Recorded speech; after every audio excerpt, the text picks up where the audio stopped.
A'udzu billahi minasyaitonir rajim. Bismillahirrahmanirrahim.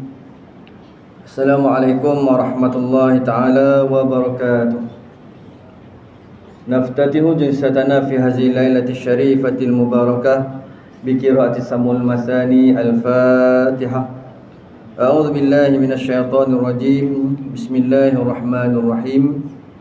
Alhamdulillahi rabbil alamin. Arrahmanir rahim. Maliki yaumiddin. Iyyaka na'budu wa iyyaka nasta'in. Ihdinas siratal mustaqim, siratal ladzina an'amta 'alaihim ghairil maghdubi 'alaihim waladdallin. Amin. Innal hamdalillah, tsumma alhamdulillah. Ashhadu wa nashhadu an la ilaha illallah wahdahu la syarika lah. Lahul mulku wa lahul hamdu yuhyi wa yumitu wa huwa ala kulli syai'in qadir. Wala hawla wala quwwata illa billahil aliyyil azim.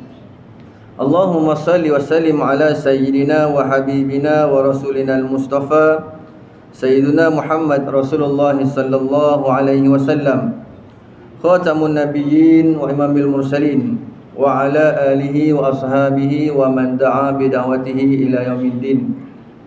Qala rabbi shrah li sadri wa yassir li amri wahlul 'uqdatam min lisani yafqahu qawli, amma ba'du. Sidang jemaah muslimin dan muslimat tetamu Allah SWT sekalian, alhamdulillah, syukur pada Allah SWT dapat kita bertemu pada malam ini, dan insya-Allah kita akan teruskan pengajian kitab kita di muka surat yang ke-35. Baris yang ketujuh daripada atas. Tuan-tuan akan jumpa dalam perenggan itu menyebut mempercayakan segala urusan kepada Allah. Jumpa tak? Muka surat 35. Kemudian kita kira daripada atas tu baris yang ketujuh. Di situ, ya. Masih lagi membincangkan tentang makna Islam. Makna Islam, penyerahan diri kepada Allah Subhanahu Wa Taala dengan rasa tulus kepada Allah, bukan paksaan. Tetapi kita menyerah diri kepada Allah SWT dalam erti kata kita nak turut apa yang diperintahkan oleh Allah SWT, ya. Kita dah sebut perkara yang pertama pada pertemuan yang lalu, iaitu kita mempercayakan segala urusan kepada Allah SWT. Maknanya tiap-tiap amalan kita, apa yang kita perbuat, niat kita itu kita tuluskan kepada Allah SWT. Matlamat akhir dia untuk Allah. Kul inna salati wa nusuki wa mahyaya wa mamati lillahi rabbil alamin. Katakanlah olehmu wahai Muhammad, untuk diri kita sendiri. Sesungguhnya salatku, ibadahku, kehidupanku dan kematianku adalah untuk Allah Subhanahu Wa Taala semata-mata. Jadi sebagai seorang Muslim, keyakinan dia kena letak kepada Allah SWT, tahap yang tertinggi. Tak boleh ada sesuatu perkara yang menyamai Allah SWT ataupun menandingi kekuasaan Allah SWT. Sebab Allah SWT ni tak sama sifat dengan manusia. Jadi Allah SWT Maha berkuasa, dan kita berada di bawah takluk Allah SWT. Kita kena tunduk patuh kepada Allah. Sebab Allah buat kita. Allah merupakan Khalik, pencipta kita. Dan kita adalah makhluk Allah Subhanahu Wa Taala yang bersifat dengan sifat kekurangan, yang bersifat dengan keterbatasan. Yang mana kita tak mampu nak buat sesuatu yang kita kata sebesar mana Allah SWT buat dan tunjuk kepada umat manusia. Jadi segala perkara tu kita serahkan untuk Allah SWT. Mudah-mudahan dengan amalan yang kita buat, dengan kebaikan yang kita laksanakan itu, Allah SWT catat sebagai amal soleh untuk kita bawa balik bekal bertemu Allah di mahsyar nanti. Yang menyebabkan kita boleh insya-Allah dimasukkan oleh Allah SWT dalam rahmatnya di syurganya nanti insya-Allah. Baik, seterusnya seperti mana yang tersebut tadi, baris yang ketujuh, iaitu perkara yang kedua, ya. Mempercayakan segala urusan kepada Allah bererti menerima bimbingan Allah Subhanahu Wa Taala yang diberikan melalui kitab sucinya dan bimbingan yang diberikan oleh Rasulnya, dengan tidak mengajukan keberatan sedikit pun kepada keduanya. Jadi bila sebut kita menerima bimbingan Allah SWT ni, setiap diri insan yang bernama Muslim dia berlapang dada menerima arahan daripada Allah Subhanahu Wa Taala dan apa yang dibimbing oleh baginda Rasulullah sallallahu alaihi wasallam. Dia tidak menyatakan keraguan, dia tidak menyatakan keberatan untuk dia mengikuti jalan-jalan ataupun manhaj yang telah pun Allah SWT susun.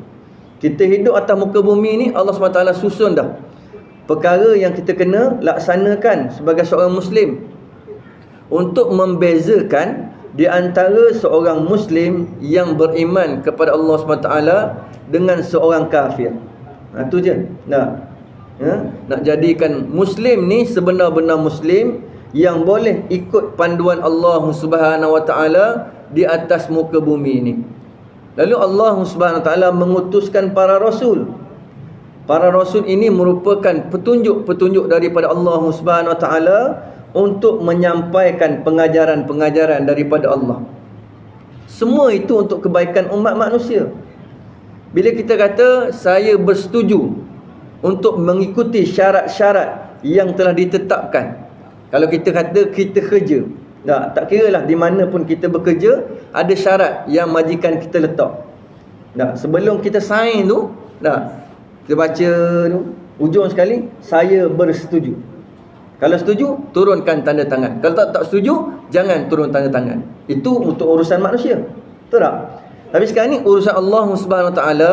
Bila mana Allah Subhanahu Wa Taala mengutuskan para rasul, memberikan ataupun menyampaikan pengajaran-pengajaran daripada Allah SWT semata-mata untuk menyelamatkan manusia daripada menjadi bahan bakar di dalam azab Allah SWT, maka Allah SWT utuskan para rasul nak tunjuk jalan kepada manusia. Manusia, apa yang perlu kamu perbuat atas muka bumi ni. Jadi Allah SWT kata, orang yang menerima bimbingan Allah SWT ni, dia menerima dengan sepenuh hati dia. Bila menerima dengan sepenuh hati dia, dia tak kata kenapa Allah SWT jadikan perkara ini untuk aku buat. Dia tak akan tanya kenapa kena solat, kenapa kena berpuasa, kenapa kena zakat, kenapa kena laksana ibadah haji. Dia kata ini perkara yang diperintahkan oleh Allah SWT, maka perkara ini aku kena laksanakan. Sebab apa? Sebab aku seorang Muslim. Model dia pun dah ada dah. Baginda Rasulullah SAW tunjukkan model kepada manusia. Bagaimana nak laksanakan solat, bagaimana nak laksanakan ibadah puasa, nak menunaikan zakat, nak melaksanakan ibadah haji. Semua perkara itu terkandung dalam rukun Islam yang 5. Kemudian dimantapkan lagi dengan rukun iman yang 6. Percaya kepada Allah, percaya kepada kitab, percaya kepada Rasul, percaya kepada malaikat, percaya kepada hari kiamat, percaya kepada qada dan qadar, untuk memantapkan akidah kita sebagai seorang Muslim, supaya kita tak goyang bila mana Allah Subhanahu Wa Taala datangkan ujian-ujian kepada manusia. Jadi menerima bimbingan ni bermaksud kita menyerahkan urusan kita kepada Allah Subhanahu Wa Taala dan kita setuju untuk terima syarat-syarat Allah Subhanahu Wa Taala. Bila mana kita setuju dengan rela hati kita, maka tidak ada lagi dah peraturan hak lain yang lebih hebat daripada peraturan Allah SWT. Majikan kita hak paling besar sekali ni. Yang mana kalau majikan kita atas muka bumi ni, dia terhad je boleh bagi pun. Paling-paling kuat pun adalah beberapa jumlah yang tertentu. Setakat tu je lah. Tapi Allah SWT Ar-Razzaq. Maknanya yang maha memberikan rezeki, maha pemurah, maha penyayang. Amalan yang kita buat tu sedikit saja, kecil saja pada pandangan manusia, tetapi Allah Subhanahu Wa Taala memandangnya dengan pandangan yang begitu besar. Beri ganjaran yang luas kepada seseorang hamba Allah SWT bila mana dia laksanakan sesuatu perkara itu ikhlas kerana Allah SWT.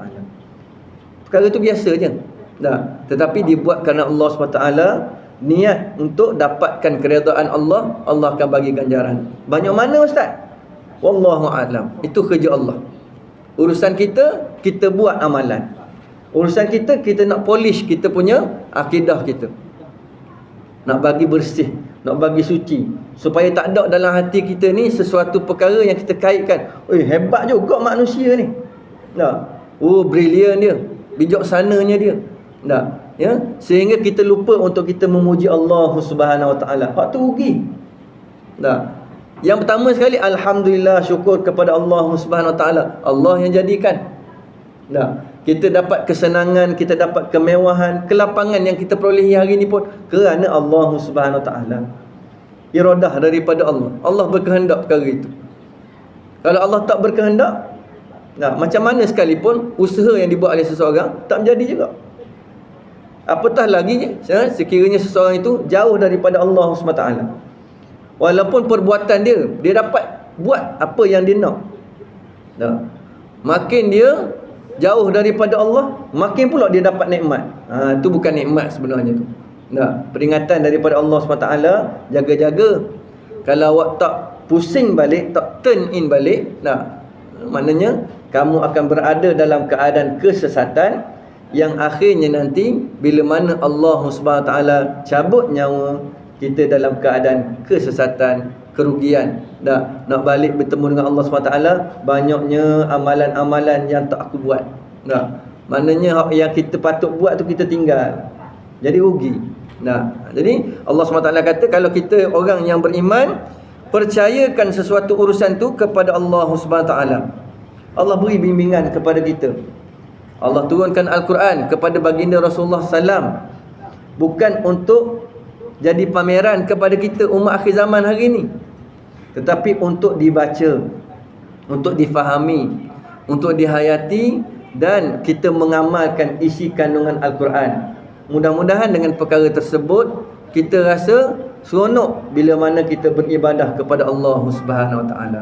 Ya, baik. So yang pertama, kita beriman dengan Allah SWT bererti kita terima syarat-syarat yang Allah SWT tetapkan kepada manusia.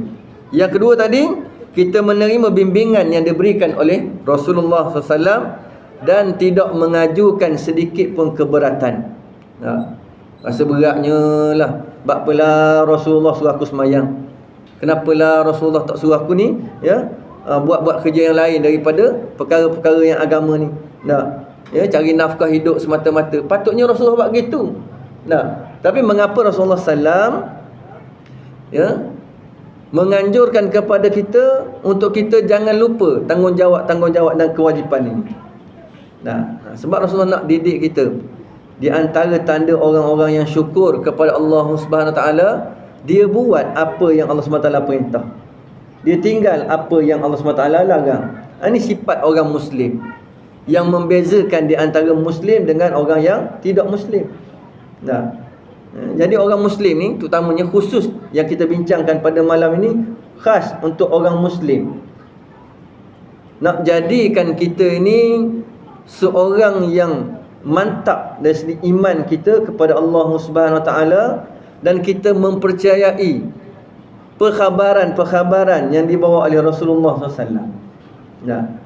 Bila mana Rasulullah SAW menyampaikan sesuatu kepada kita, bererti apa yang disampaikan oleh Rasulullah itu merupakan perkara penting yang perlu kita ambil berat dalam kehidupan kita ni. Jangan kita jadi orang yang jauh daripada pegangan ataupun apa yang dinasihatkan oleh para Rasul, apa yang dibawa oleh para alim ulama, nak beritahu kepada kita tentang agama kita, tentang kewajipan kita, tentang urusan kita untuk ke akhirat. Sebab perjalanan kita ni akan berakhir ketika mana Allah SWT nak tentukan kita melangkah ke syurga ataupun ke neraka. Na'udzubillah, mudah-mudahan kita tidak digolongkan oleh Allah SWT menjadi penghuni yang diazab oleh Allah. Kita nak kepada Allah SWT, masukkan kami ya Allah ke dalam golongan yang kau beri rahmat. Allahumma innaka afun karim tuhibbul afwa fa'fu anna. Wahai Tuhan kami yang maha mendengar, yang maha mengetahui, ampunilah dosa-dosa kami, sesungguhnya Engkau maha pengampun dan penerima taubat daripada kami. Kita baca astaghfirullahalazim, astaghfirullahalazim. Maknanya kita mendapat pengetahuan itu daripada jalan-jalan yang telah dibawa oleh para rasul, kemudian dikembangkan lagi oleh para alim ulama sampai pada kita hari ini. Alhamdulillah, syukur pada Allah. Dan kita sebagai orang yang mempunyai minda yang sihat, mempunyai hati yang boleh melaksanakan suatu perasaan dalam diri kita ni, tentu sekali kita nak perkara yang baik. Jadi perjalanan itu telah pun ditunjukkan, dizahirkan oleh Rasulullah.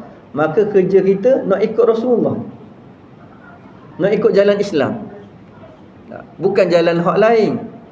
Ya, jangan kita ambil pula kebanggaan kepada agama lain. Oh, bagus agama tu, tak payahlah kita nak laksana Islam, susah, terbeban, berat dan sebagainya. Ya.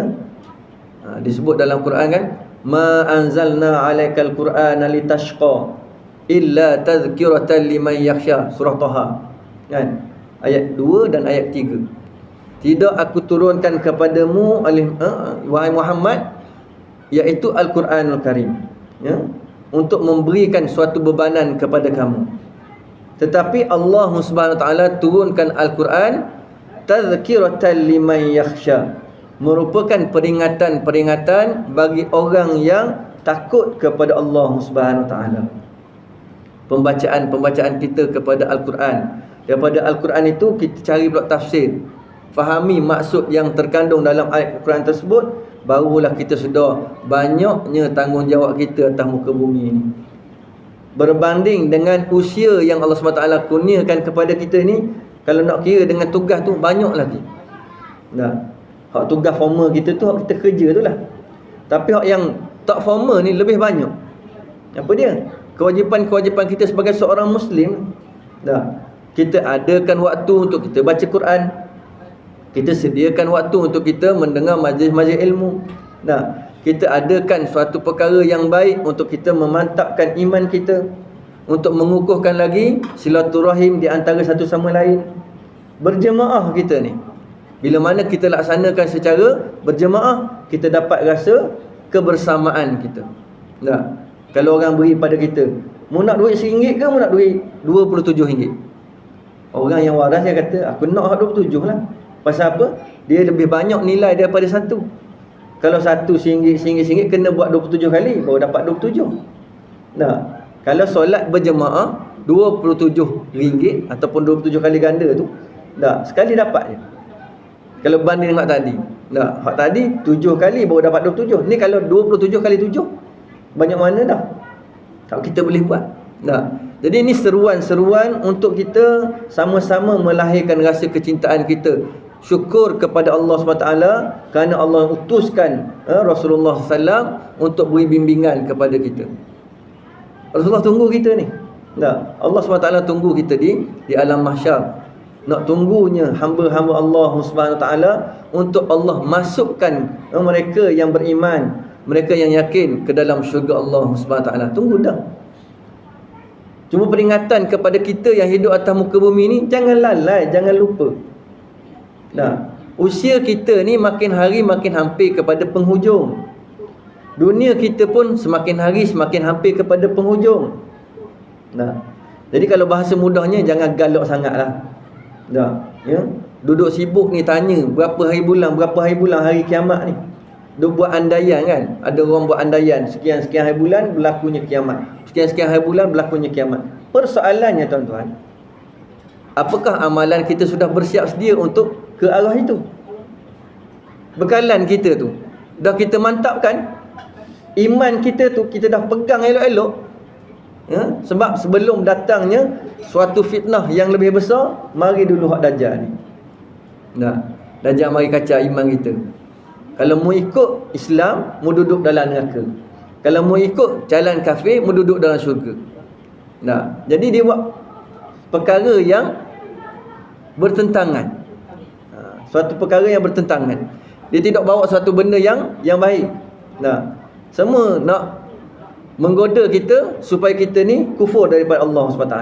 Maka tuan-tuan, apa yang dapat menjadi benteng kepada kita, inilah di antaranya. Pengajaran-pengajaran yang kita perolehi daripada pengorbanan kita. Korban apa Ustaz? Korban masa kita untuk kita dengar banyak ilmu. Ni korban masa. Dengan niat aku nak cari ilmu, dengan niat aku nak hindarkan kejahilan, dengan niat supaya Allah Subhanahu Wa Taala memberikan balasan yang baik. Kenapa? Kerana aku duduk dalam majlis yang baik.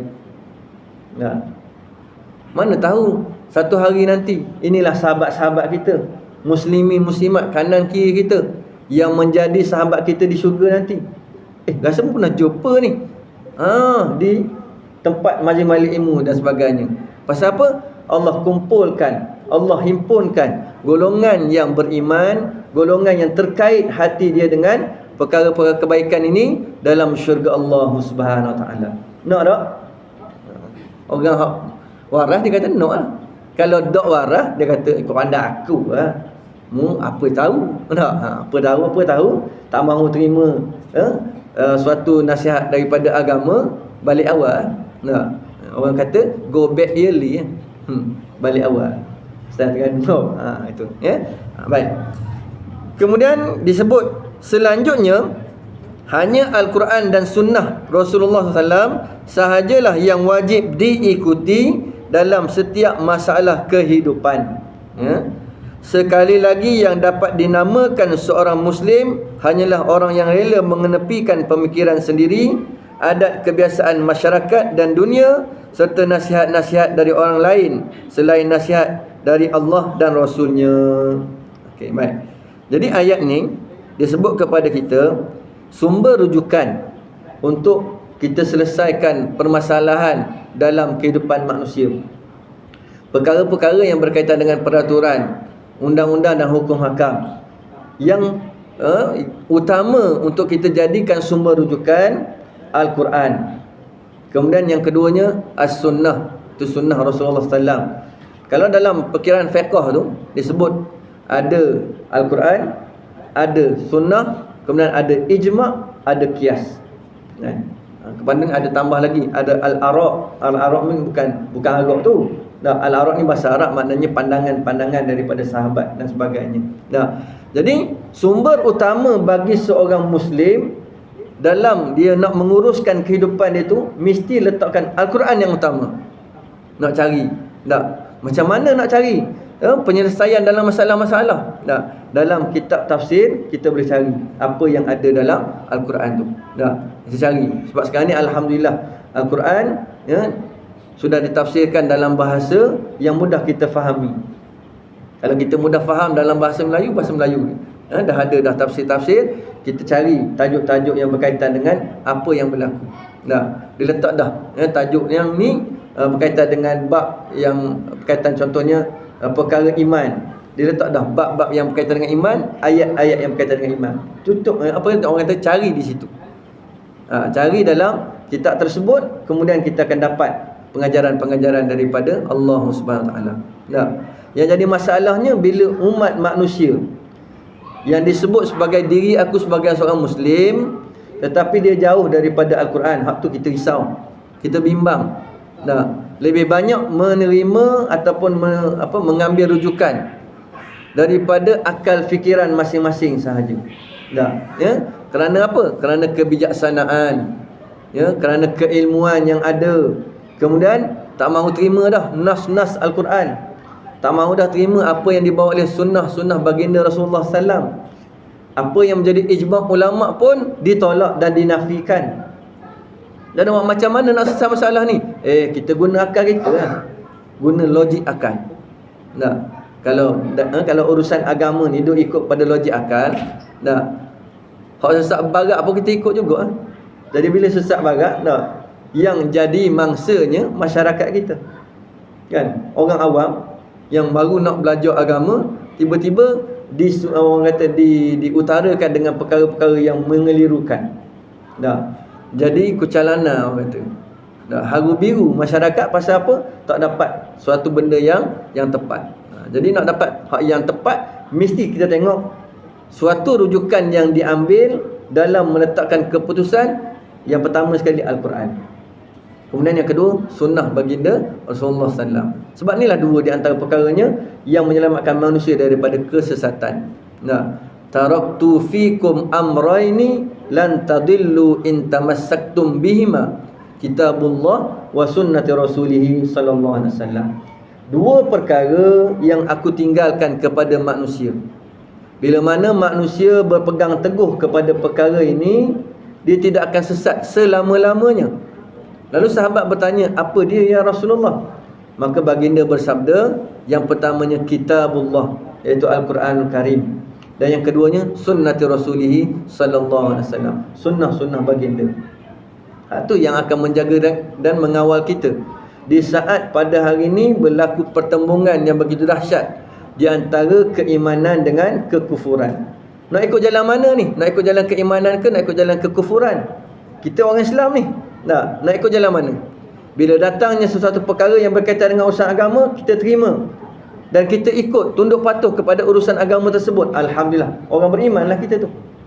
Tapi bila mana datangnya sesuatu perkara yang berkaitan dengan iman, yang boleh memberikan suatu lagi perkembangan yang baik kepada iman kita, nak suburkan lagi amal ibadah kita, kita rasa benda ni tak layak pada aku ni, benda ni remeh je, benda ni tak perlu aku buat pun tak apa. Maknanya sudah berlaku suatu kekufuran dalam diri dia yang kita bimbang Allah SWT tarik nikmat hidayah daripada dia. Bila tarik nikmat hidayah, tak ada dah panduan daripada Allah SWT. Dia hidup atas muka bumi, tetapi hidup dalam keadaan dia tidak ada panduan dari sudut agama. Apa dia nak buat tentang agama? Kenapa saya tekankan tentang agama? Sebab perkara yang berkaitan dengan agama lah yang akan menyelamatkan manusia di padang mahsyar dan di akhirat esok, sehinggalah kita dapat ditentukan syurga ataupun neraka. Semua atas perkara agama. Dan nak cari urusan dunia, tak ada masalah, buatlah. Selagi mana ianya tidak bertentangan dengan syariat Allah SWT, tidak ada masalah. Yang perkara yang berkaitan dengan akhirat kita ni, biar kita ambil lebih dan keutamaan. Supaya apa? Supaya apa yang kita perbuat ini ada catatan-catatan yang boleh kita persembahkan kepada Allah Subhanahu Wa Taala, yang menyebabkan Allah jadi sayang kepada kita. Rindu nak bertemu dengan hamba Allah SWT ni sebab apa? Sebab orang ini dia taat kepada Allah SWT. Inilah di antara wasiat-wasiat iman. Supaya apa? Supaya kita sentiasa memperbaharui iman kita, supaya kita berusaha untuk mempertingkatkan ketakwaan kita kepada Allah. Bagi jemaah lelaki misalnya, setiap hari Jumaat tu kita diperingatkan semua dah. Ya ayyuhallazina amanu taqullaha haqqa tuqatih wa la tamutunna illa wa antum muslimun. Wahai orang-orang yang beriman, bertakwalah kamu kepada Allah dengan sebenar-benar ketakwaan, dan janganlah kamu mati melainkan kamu berada dalam agama Islam. Diperingatkan semua dah. Supaya apa? Supaya kita sentiasa berhati-hati, beringat semua atas muka bumi ni. Kita akan bertemu dengan Allah. Kita akan balik semula bertemu dengan Allah SWT. Daripada mana kita datang, kita akan bertemu balik kepada saat penghujung dia. Tempat kembali tak ada hak lain. Alam mahsyar itulah. Akhirat yang kekal abadi, usianya tidak seperti mana usia dunia. Kalau 100 tahun tu kita rasa lama dah tak? Tapi 100 tahun di akhirat, wallahu alam, lama mana tu kita tak tahu. Jadi nak duduk pada perjalanan yang jauh ni, Rasulullah kata, persiapkan bekalan-bekalan kamu di atas muka bumi Allah. Mudah-mudahan dengan persiapan tersebut kamu boleh berjalan, bermusafir dalam perjalanan yang jauh dalam keadaan keredaan Allah Subhanahu Wa Taala, dapat naungan daripada Allah. Suka tak? Gitulah baik. Setiap muslim ataupun seorang muslim hanyalah orang yang rela mengenepikan pemikirannya sendiri, adat kebiasaan masyarakat dan dunia, serta nasihat-nasihat dari orang lain selain nasihat dari Allah dan Rasulnya. Ini juga sifat daripada orang muslim. Maknanya apabila berlaku pertembungan di antara hak peribadi dengan hak yang berkaitan dengan agamanya, tak apalah, aku relakan untuk aku tinggalkan perkara hak peribadi. Kenapa? Kerana aku nak menyahut seruan daripada agama. Ini dah antaranya. Kita mari ke masjid, kita mari ke surau kan, kita rehatkan sekejap perkara yang berkaitan dengan dunia, kita ambil suatu pendekatan pula, kita nak dekat dengan agama. Kalau rumah tu biasa dah kita duduk, kita tak biasa, kira lepas pada ni kita tak balik rumah. Balik rumah kan, mana balik rumah setiap hari dia kita balik. Jadi kita datang ke masjid, datang ke surau, ini merupakan satu pengorbanan kita nak tinggalkan sekejap. Sebab apa? Sebab nak latih diri kita ni, ya. Akhir-akhirnya juga kita akan tinggalkan perkara dunia ni. Rumah, adakah kita akan bawa sekali masa kita mati esok? Harta benda kita yang kita dapat tu, adakah kita bawa sekali dalam kubur esok? Jadi dengan perkara inilah Allah SWT didik kita. Nak tengok kita ni, boleh tak kita tinggalkan sekejap urusan dunia kita, kita ambil pula urusan akhirat sebagai satu langkah kita sebagai orang Muslim? Boleh tak? Tu cara dia.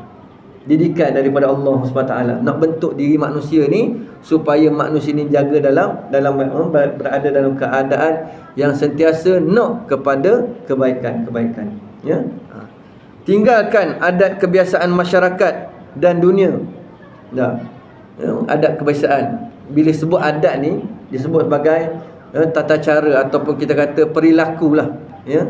Tingkah laku dan perkara itu juga yang berkaitan dengan kepercayaan. Buat begini sekarang, ni dia punya balasan dia. Dah. Kalau dulu perkara yang tidak berkaitan, ya, dengan Islam. Contoh perkara-perkara yang dilarang, ya. Antaranya amalan mandi safar. Ni contohlah. Dah. Masuk bulan Safar, mandi Safar. Pasal apa? Dengan menganggapkan kehadiran bulan Safar tersebut membawa malang kepada diri dia. Jadi nak elok daripada malang itu berlaku, mandi Safar, pakat mandi belaka. Nah, dah sebelum ni mu tak mandi ke? Nak tunggu mandi Safar. Dah bulan lain tak mandi. Beranan. Mari-mari tak mandi dah. Dah, mandi juga. Tapi bila datang bulan Safar, dengan macam-macam persiapan, dengan erti kata nak mengelakkan malang. Nah, jadi percayaan kita tu yang menyebabkan kita bertindak, kata kita kena buat demikian. Pasal apa? Kepercayaan kita, kalau aku tak buat mandi Safar, aku akan ditipu malam. Disebabkan kepercayaan kita, kita pun buat juga. Satu. Yang kedua, contohlah ni contoh, ya. Memuja pantai, puja alam semesta. Nah, sebilangan daripada umat manusia Muslim ada lagi buat cara ni, upacara. Siap dengan macam-macam sembahan pula, puja pantai tu. Dua. Kemudian adat-adat yang bercampur dengan adat yang bukan daripada Islam. Nah, contohlah ni contoh, ya. Dalam perkahwinan misalnya, adat bersanding itu adat siapa? Adat Islam tak? Ke macam mana tuan-tuan? Adat Islam tak? Kalau bersanding, mempelai dua kan, duduk disandingkan. Adat yang dikatakan bersanding itu merupakan adat yang ditiru oleh masyarakat Melayu Muslim daripada aturan ataupun adat-adat agama Hindu. Tapi disebut inilah adat yang kita kena tiru. Tapi dalam Islam ada tak perkara tu? Boleh bersanding? Tak ada kan? Nah, renjis dipilis, ditepungilah tawar, hai beras kunyit ditabur, disirami air mawar. Nah, siap tabur beras kunyit lagi. Nah, nak tanya tuan-tuan, boleh tak kalau pengantin itu kita tabur beras kunyit? Apa hukum dia? Boleh tak? Boleh? Jawapan dia boleh. Kalau pengantin itu ayam, kalau pengantin itu itik, tak ada masalah nak tabur. Nak beri dedak pun tak apa. Tabur. Pasal apa? Dia bukan manusia. Ini ambil tak apa. Kena ke pengantin, lekat di mata. Sakit pedih mata. Dah. Dalam Islam tak ada pun tabur-tabur tu. Ya, tabur beras kunyit dan sebagainya. Pasal apa? Ada manusia kalau kata beras tabur ni, tabur beras ni, maknanya dapat keturunan yang baik. Keturunan yang baik kita. Dah. Hasil daripada apa yang kita laksanakan dalam kehidupan, itu yang akan menentukan baik ataupun tidak, betul tak? Ini kerana tabur beras kunyit. Ambil beras kunyit tu sumbat dalam mulut dia senyap. Bukan sini lah, mungkin di tempat lain, ya. Di New York sana mungkin ada lagi. Jauh lagi tu. Tu, ya. Jadi bila mana bertembung dengan perkara yang berkaitan dengan adat kebiasaan manusia, kita sebagai seorang Muslim kata benda ni tidak ada kena-mengena dengan adat Islam, kita tinggalkan. Kesanggupan kita meninggalkan perkara tersebut adalah kenapa? Kerana kita percaya iman yang tidak memberikan aku untuk ikut perkara-perkara yang tak baik gini. Jadi bila mana kita ada keyakinan tersebut, perkara-perkara yang tidak ada kait mengait dengan Islam, kita tinggalkan. Nampak? Itu di antara sifat orang Muslim. Dia rela untuk mengenepikan pemikiran dia sendiri. Dia rela untuk mengenepikan adat-adat kebiasaan manusia yang bersalahan dengan Islam, dan dia ambil perkara yang bertepatan dengan Islam. Buat apa nak ikut cara-cara yang tak ada kena-mengena pun. Nah, contoh yang adat hak boleh diterima dalam Islam. Contoh apa? Lahirnya seorang anak yang baru. Nah, kalau lelaki diazankan, ya, kemudian diiqamatkan, kan? Kemudian kalau perempuan diiqamahkan sahaja. Nah, nak suruh azan pun tak reti. Selamat dah isterimu saling. Nak minta lah tolong azan kat anakmu, boleh tak? Budak anda kita berat nanah. Kalau orang lelaki tak pandai azan, berat nanah lalu. Nah, antara kewajipan hak yang mesti orang lelaki tahu, azan tu. Tak kira lah sedap ke tak suara. Nah, lagu dia taranum ke macam mana ke, itu nombor 2. Yang penting tahu azan. Ni tahu azan. Okey, macam mana azan? Allah Ta'ala. Ambil. Faham? Pasal apa dengar Allah Ta'ala tak apa? Dah. Hak luar jangan galak kan? Dah. Siap ni nak pakai key berapa? Main key pula. Dah. Ada buat menganjing itu kan dalam video kan. Ni nak pakai key apa ni? Key E ke key G? Dah. Ambil gitar rupuk atas kepala. Mana ada main key gitu? Dah. Hak Allah suruh buat, kita buatlah. Nah, macam-macam mana kita laksanakan, itu di antara apa yang kita kata seruan yang kita kata syiar Islam. Dah, azan pun tak boleh. Ya, adat ketika mana kita dapat kurniaan cahaya mata. Dah, adat bercukur misalnya. Terpanggil ya ahli jemaah dan sebagainya bercukur. Cukur ni apa? Kita nak membotakkan kepala anak tu. Dah. Ya, tapi jangan pula tinggal sini sikit. Biarlah comel dah anak kita tu. Topok-topok ada. Nah, sini ada sikit rambut, sini ada sikit rambut. Dah. Dan nak biar gitu makmu. Biar gitu lah comel berasa. Dah. Cu kena kamu mana? Dah, kena ke makmu. Makmu sendiri kena topok-topok gitu. Comel rambut makmu. Dah. Pakmu tak mau buat. Pakmu nak ikut juga, pakmu pun buat juga. Dah, tinggal topok. Dah mana? Ada orang kata ni keluarga si tompok manis. Si tompok manggis. Pasal apa bertompok-tompok gitu. Nah, jadi adat bercukur tu adat yang dibenarkan dalam Islam. Nah, hak yang tak dibenarkan tadi tu, ya, perkara khurafat yang menjadi adat kepada manusia. Nah, perkara itu kena hindarkan, ya. Kemudian nasihat-nasihat, ya, yang kita terima tu, kita terima daripada nasihat para rasul. Kita terima nasihat daripada para alim ulama dan mereka yang boleh memberikan kebaikan kepada kita. Nasihat yang dimasukkan di sini ialah nasihat-nasihat yang baik. Mau'izah al-hasanah. Perkara yang baik. Untuk apa? Untuk membangkitkan lagi rasa semangat kita, membangkitkan lagi rasa ingin kita bertakwa kepada Allah Subhanahu Wa Taala. Nah, ya, kita mengambil nasihat-nasihat daripada sahabat-sahabat kita misalnya, yang mana kita ada ni. Nah, ya, untuk kebaikan kita bersama. Sebab agama Islam ni agama yang dikatakan ad-dinun nasihah. Agama yang mementingkan kepada saling nasihat menasihati. Kita buat nasihat itu untuk kebaikan. Sahabat kita ni jadi cerminan untuk diri kita. Apa yang betul kita sama-sama kongsi, yang kebaikan itu. Apa yang salah sama-sama kita tegur. Nah, orang yang ditegur berlapang dada, dan orang yang menegur secara ikhlas, bukan untuk menjatuhkan aib. Nah, ya, bukan kerana nak dapatkan rasa besarnya diri aku. Pasal apa? Sebab aku boleh nasihat kepada kamu, tetapi buat kerana Allah Subhanahu Wa Taala. Orang yang akan mendapat kasih sayang Allah Subhanahu Wa Taala, antara lain yang disebut dalam satu hadis Rasulullah SAW, dia bertemu kerana Allah dan dia berpisah kerana Allah. Memberi nasihat kerana Allah dan membenci pun kerana Allah SWT. Di antara orang yang dipilih oleh Allah SWT dapat kasih sayang, bertemu kerana Allah SWT. Nah, kenapa? Inilah sahabat ataupun saudara seakidah dengan kita. Dan berpisah kita kenapa? Kerana tugasan dan apa yang kita kata perjalanan kita tu kita nak menyebarkan Islam. Nah, dua.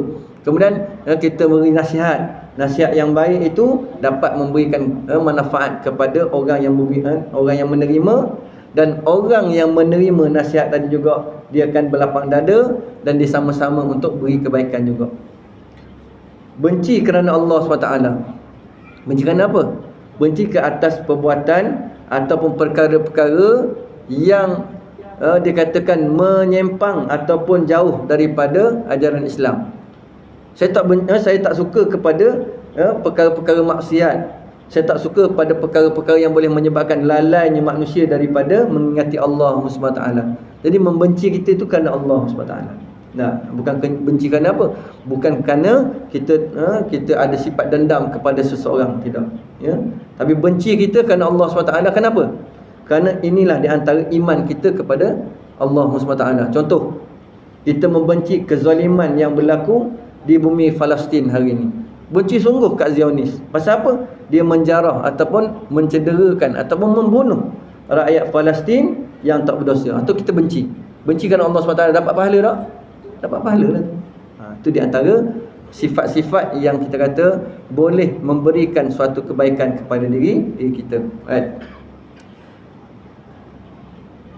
Dan yang terakhirnya untuk malam ni, saya baca satu lagi ya. Seorang Muslim adalah orang yang dalam setiap persoalan selalu merujuk kepada kitab Allah dan kata-kata Rasulnya untuk mengetahui apa yang mesti ia dilakukan dan apa yang tidak boleh ia lakukan. Itu yang ketiga. Ya, maknanya apa yang Allah SWT berikan melalui Al-Quranul Karim, kita rujuk kitab Allah. Kita rujuk kitab Al-Quran tu. Ya? Jadikan kitab itu perlembagaan yang utama sebelum kitab-kitab perlembagaan yang lain. Dalam urusan pentadbiran pun sepatutnya dan seafdalnya rujuk kitab Al-Quran Karim, barulah kepada kitab-kitab yang lain. Jangan ketepikan Al-Quran. Sebab bila mana masyarakat yang mengenepikan Al-Quran, Allah Subhanahu Wa Taala tutup hati dia, tak ada dah bimbingan daripada Allah Subhanahu Wa Taala, panduan kita hilang. Kita hidup atas muka bumi ni tak tahu apa-apa. Tiba-tiba dalam keadaan kita mencari-cari tu, panduan kita hilang pula. Tak ada. Makinlah kita meraba-raba macam mana kita nak jalan. Macam kita lah. Kita tidak ada kemahiran untuk alat elektrik misalnya. Ada dapat buku panduan. Tapi buku panduan tu kita tak baca. Akhirnya buat cara sendiri. Tak ada lama acul bu. Rosak binasa. Dah mana rosak? Atau orang tanya, ikut tak panduan dia? Dah ikut, aku buat cara sendiri. Bila buat cara sendiri, tu yang jadi kerosakan, maka kita pun nyesal. Oh, kalau aku ikut buku panduan, tak jadi macam ni. Hak tu urusan kita dengan manusia dan urusan kita harian ni. Urusan kita dengan Allah SWT ni. Allah bagi dah buku panduan kepada kita ni. Mau ikut tak? Tak ikut. Kenapa tak ikut? Kan Allah bagi peluang kepada kamu untuk kehidupan di atas muka bumi ni. Kenapa tak ikut? Tak ada masa, tak ada ruang. Siapa yang atur? Kan kita sendiri yang mengatur kan. Ruang waktu tu kita atur. Maka disiplinkan diri. Mudah-mudahan kita ada waktu dengan Allah SWT. Kenapa saya tekankan demikian? Kalau kita tidak ada waktu untuk Allah Subhanahu Wa Taala, bimbang tuan-tuan muslimin muslimat, ya, Allah pun tak ada masa dengan kita. Yang kita bimbang di akhirat esok, Allah kata kamu bukan hamba-Ku. Rasulullah kata kamu bukan umat-Ku. Apa kita nak jawab esok di akhirat? Jadi inilah persoalan-persoalan yang dilontarkan, dan jawapannya ialah kita kembali kepada Allah SWT, kembali kepada sunnah baginda Rasulullah SAW. Mudah-mudahan dengan perkara yang demikian, Allah SWT memberikan kasih sayang kepada kita dan memberikan jaminan bahawa insya-Allah kita akan dimasukkan dalam syurga Allah SWT, insya-Allah. Jadi sekadar itu untuk malam ni. Mudah-mudahan perbincangan kita mendapat keberkatan dan mendapat manfaat, insya-Allah. Aqul qawli hadza wa sallallahu azim. Wabillahi taufiq wal hidayah. Wassalamualaikum warahmatullahi taala wabarakatuh. A'udzu billahi minasyaitonir rajim. Bismillahirrahmanirrahim. Alhamdulillahirabbil alamin wassalatu wassalamu ala asyrafil anbiya'i wal mursalin wa ala alihi wa sahbihi ajmain. Allahumma anfa'na bima 'allamtana wa 'allimna ma yanfa'una وزدنا علما الحمد لله على كل حال ربنا آتنا في الدنيا حسنة وفي الآخرة حسنة وقنا عذاب النار وقنا عذاب النار وقنا عذاب النار وصلى الله على سيدنا محمد وعلى آله وصحبه وسلم والحمد لله رب العالمين تقبل الله منكم